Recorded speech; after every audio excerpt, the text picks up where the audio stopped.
Now let's have a look at how to get a MODIS dataset.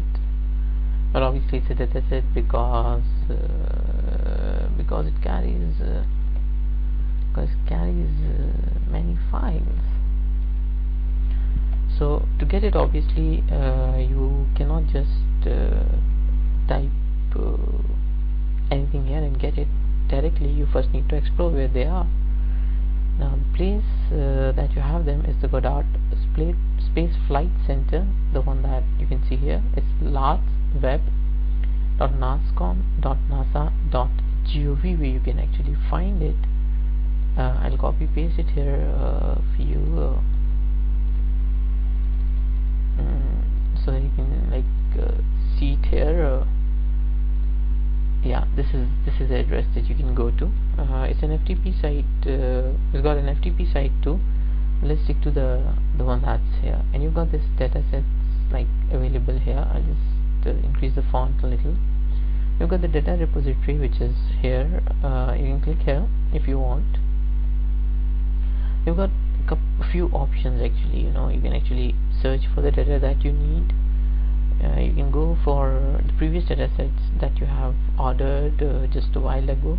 You can look for the data availability.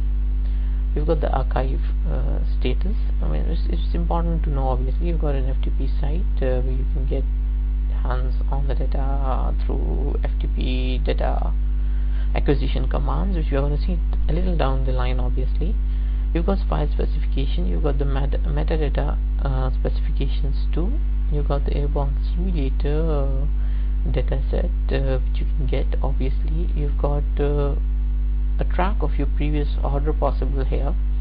So if I would like to see if there's something that I had ordered, I'll go here to this link. I'll type the email address that I ordered it with. There's my email ID. A search, and I don't get anything. So obviously I haven't submitted anything. Let's say if there's something that I had submitted maybe some time ago. Wow, I had submitted a lot of things. I mean, the few that were cancelled, the many that got expired, that happened back in 2013, 12, and it is I see all of them. I've been doing a lot of things down here. I didn't realize that. No, I've done 2011 and then 2009. So there's a lot of data that they had actually, which was probably of use to me. I'll go back to where I was. I close this. I'll go to the search option now. So this is how you can track records and what I had been doing, obviously. But if you don't want to look at that, obviously you can look at what you have been ordering at the lartsweb. Now this is the dataset search interface that you get. You've got the dataset type that you can order. Well, obviously there you go. You've got the level of products, so you need to know what level of product that you need. You see that there's a variety of satellite instruments, the Terra, obviously the Aqua, and then you obviously have got a group of datasets available for individual instruments. You can change the instruments, and the dataset types that you're going to get down here are going to change accordingly. I'll stick to the Terra MODIS. You've got these dataset types. Now the level 1 product actually are of a variety. Now this is the one that's very critical, obviously the geolocation product. So if at a certain stage you want to georeference your dataset, you're going to need this one. Let's say I click on that. Then I needed a level 2 product which is the raw swath dataset of MODIS, which is the mod09 data. So I'll click on that too. So now I have two datasets that I have ordered. One is the level 1 product, which is the mod 09 mod 03 geolocation product, and the other one is obviously the mod 09 product. So I have the level 2 product, level 1 product, both grayed out here. Both have been selected, and now when I'm selecting another product at the same time, I need to press my control button and then click left here on the dataset that I want. So it will select more than one dataset for me, the way that you are seeing them at the moment. If I want a third one to be selected, I click on my control. I had pressed control, and at the same time I pressed the left mouse button. If I want to unselect it, I'll press control again, click on this one, and it reverts back to the first two that I said that I had picked up. Now if I change the product type and go to some other product type, maybe this one, these two remain selected. They don't change unless I click on them and do something else, well, which I'm not gonna do at the moment. And then obviously I've got the date and time range, which I can specify. I would be very comfortable specifying a particular date and time, an individual date and time. So I would like to look for a data set for maybe 8th of 2000, like 8th of March, or let's say 16th of August 2010. So you've got like the month here, you've got the day here, and you've got the year that follows. Sorry for that. And you've got the year, month, you've got the month, you've got the day, you've got the year. That's the format that they require you to type, so you do accordingly. You select the MODIS collection type. I want the MODIS at level collection 5 datasets, so I click on that. Now I want a global search. I want a specific tile. Now I need to know which tile I need. Obviously, for that you've got a sinusoidal grid as such available for download. You can pretty much look for that online and download it and pick out the tile that you would need. So I need tile 7, I need tile 24, then I need tile 06, not 7 again, and then I need tile 24 here. There you go. So it's some part of southeastern Pakistan that I'm zoomed in on. I have these continental datasets available to me too. I want the date renewals. Then I have to search for what I want. I can save these search parameters in case I am interested in that. I'm not interested at the moment, so this is how I go for my datasets. So only datasets that are available to me are obviously the mod 03 for download. I'll probably go back and see what's wrong.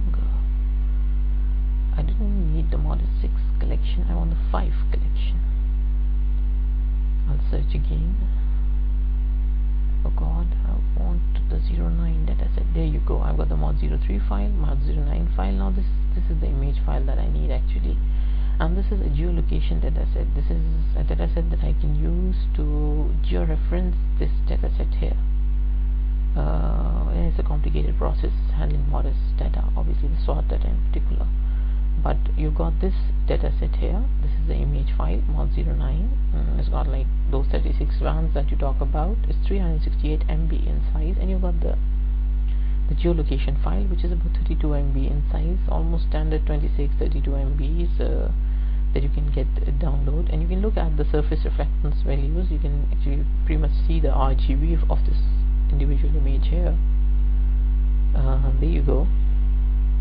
Oh, there's quite a lot of effects over that. There's a lot of clouds. Well, no wonder it was full of rain in Pakistan at that moment, and it's quite crumbled. Like, I mean, it's not pretty normal. Like, and that's what you need to correct with the help of this geolocation file here.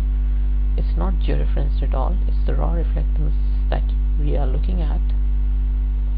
It's taking some time to load, obviously.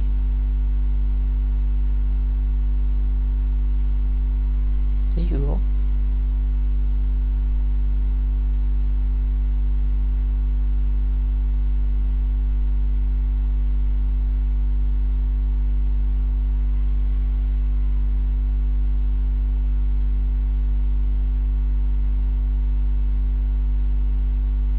Wow, it's a massive data set. It's a lot of information if you see for a geospatial scientist. Well, a lot of clouds, I see. There, this is the Indus Delta. I see these formations here. With the river Indus, probably river Indus mouth. I'll have to confirm that. I can't say it with all that surety unless it's properly georeferenced. And this is this typical bow tie effect that you see on the image. So when you get the HDF file, you geo-reference it, geo-correct it, and you are good to go. Well, the file was a low resolution dataset. There's another alternative obviously to getting your hands on MODIS dataset. There's this FTP site that they have. It's like the FTP Labs Web .nascom.nasa.gov, and before this I'll go back to this one again. You can actually select all these datasets and you can add the files either to shopping cart, or either you can order the files on the spot. I'll order them. You give them your email. There you go, Mr. Salman, and the moment you give your email, you've got either an option to get the FTP pull, like download it, or get them automatically pushed to an FTP server, which has to be open server, obviously, where they can where the large people actually can put data online without requiring certain authentication protocols. Well, I don't have this facility, so I'll rather use this one, and I'll say order. So yes, like there's 3 files which are already the geolocation files. Obviously they're ready, I can download them, and then obviously there are 3 files that are additional, which I cannot download because they're not ready at the moment. I'll get an email from these people telling me when they are ready to download. Stay tuned, there's a lot more coming.